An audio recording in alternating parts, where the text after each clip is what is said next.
दोस्तों, मैं हूं राकेश सिंह और आप लोग देख रहे हैं Rakesh Singh GS classes.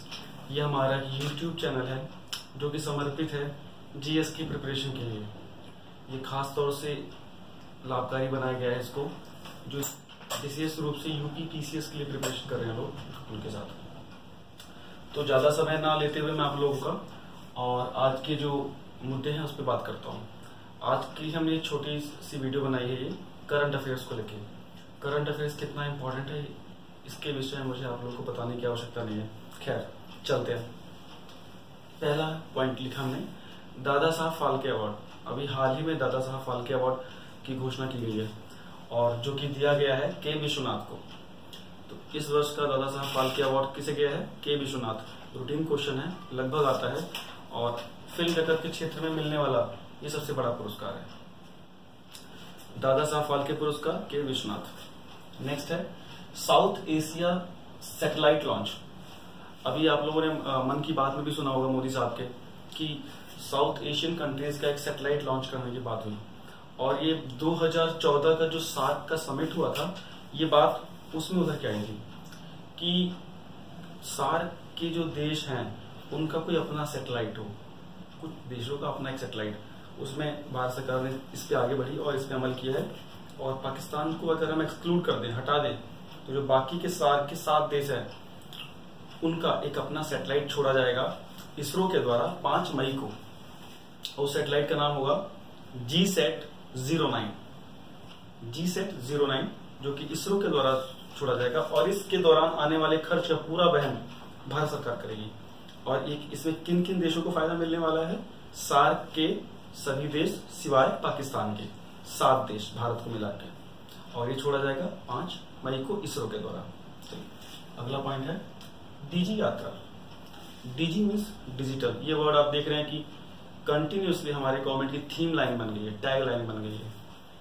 DG यात्रा एक नया प्रोग्राम शुरू किया जा रहा है, खास तौर से हवाई यात्रा करने वाले यात्रियों के वेरिफिकेशन को लेकर।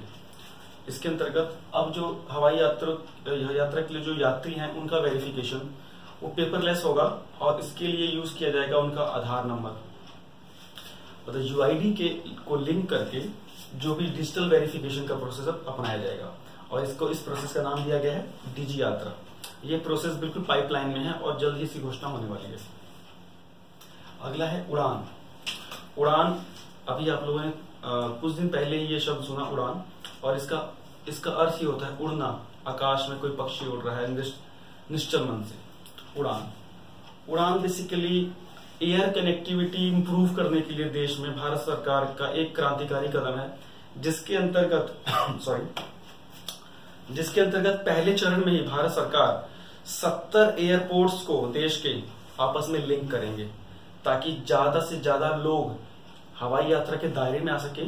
और जिन लोगों तक इसकी पहुंच नहीं थी, जब सोच नहीं पाते थे कि हम हवाई जहाज से यात्रा कर पाएंगे, उनके लिए ऐसा माहौल बनाया जा रहा है कि वो भी इस यात्रा के भागीदार बन सके और एयर ट्रैफिक इंप्रूव हो सके।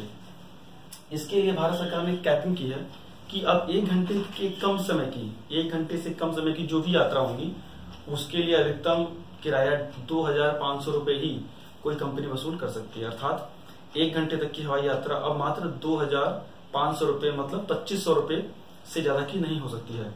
और यह योजना शुरू की गई शिमला एयरपोर्ट से प्रधानमंत्री श्री नरेंद्र मोदी के द्वारा और ये बहुत ही क्रांतिकारी हो सकता है। पहले चरण में 70 एयरपोर्ट को कनेक्ट करना है आपस में। वर्तमान में अगर हम बताएं तो 31 एयरपोर्ट हैं जहां पे एयर ट्रैफिक बना रहता है और जहां पे विमान का आवागमन बना हुआ है। इसकी संख्या बढ़ा के 70 की जा रही है। अगला, first transgender athlete meet. Transgender की पहली एथलीट मीट ये असाइन है केरला में। तो ट्रांसजेंडर के लिए ये 1 लाइनर क्वेश्चन बन सकता है स्ट्रेट फॉरवर्ड कि ट्रांसजेंडर की पहली एथलेटिक मीट कहां हुई? केरला। नेक्स्ट है पहला डिजिटलाइज्ड वार्ड भारत सरकार का पहला डिजिटलाइज्ड वार्ड, अर्थात कि उस वार्ड के जो भी कार्य हैं, जो भी प्रशासनिक कार्य हैं, वो पूरी तरह पेपरलेस हो चुके हैं, डिजिटल हो चुके हैं। और वो कौन सा वार्ड है? वो आपका वार्ड है आयमानम पंचायत का वार्ड है, ये कोयट्टम जिले में पड़ता है, केरला राज्य के। तो केरला राज्य के कोयट्टम जिले का आयमानम जो ग्राम पंचायत है उसका वार्ड नंबर 15 अब पूरी तरह से डिजिटलाइज हो चुका है। अगला गंगा संकल्प दिवस। गंगा संकल्प दिवस, ये क्लीन इंडिया, क्लीन गंगा का जो मिशन है, क्लीन गंगा मिशन के अंतर्गत इसको 2 मई को गंगा संकल्प दिवस के रूप में मनाया जा रहा है। किस लिए? इसको प्रोत्साहन देने के लिए नमामि गंगे की ये विंग्स हैं जो क्लीन गंगा प्रोजेक्ट, उसको और सेरेमोनियल रूप देने के लिए ये प्रोजेक्ट शुरू किया जा रहा है। ये प्रोजेक्ट शुरू किया जा रहा है सफाई का, जिसमें इस दिवस को मनाया जाएगा 2 मई को क्लीन गंगा संकल्प दिवस के रूप में। नेक्स्ट है world immunization week. World immunization week, विश्व टीकाकरण सप्ताह अभी हाल ही में मनाया गया है 24 अप्रैल से लेके और 30 अप्रैल तक, और ये मनाया जाता है हर वर्ष WHO के द्वारा। इसमें आपको नाम से पता लग रहा है कि वर्ल्ड में जो पिछड़े देश हैं, जो तीसरी दुनिया के देश हैं, WHO की हमेशा से उसमें कोशिश रहती है कि ज्यादा से ज्यादा बच्चों को टीकाकरण के दायरे में लाया जाए, ताकि जिन बीमारियों से बचा जा सकता है उससे किसी की मौत ना हो जाए। तो इस वीक में, इस बार के वर्ल्ड इम्यूनाइजेशन वीक में खास तौर से DPT का टीकाकरण पे जोर दिया WHO ने।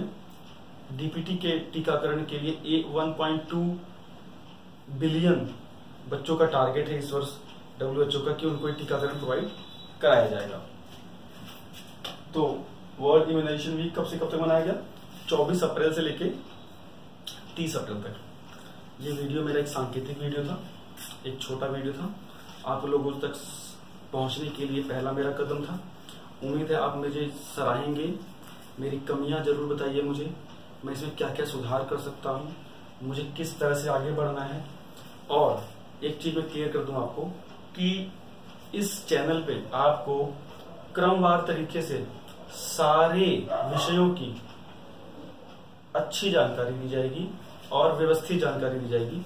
इसमें हम अभी तो हमने करंट अफेयर्स शुरू किया है, हफ्ते में 2 से 3 वीडियो मेरे करंट अफेयर्स के होंगे और बाकी फिर मेरे ट्रेडिशनल सब्जेक्ट चलेंगे। और सबसे पहले आपके सजेशंस की मुझे रिक्वायरमेंट होगी कि सबसे पहले मैं कौन से विषय को उठाऊं, उसके बाद फिर हम अपनी अगली रणनीति तय करेंगे। और उम्मीद करता हूं कि आपको मेरा ये वीडियो प्रेरित करेगा आगे भविष्य में और नए रास्ते तलाशने के लिए। तो जल्द ही मिलते हैं अपने नए वीडियो के साथ, नए आयामों के साथ। थैंक यू, धन्यवाद।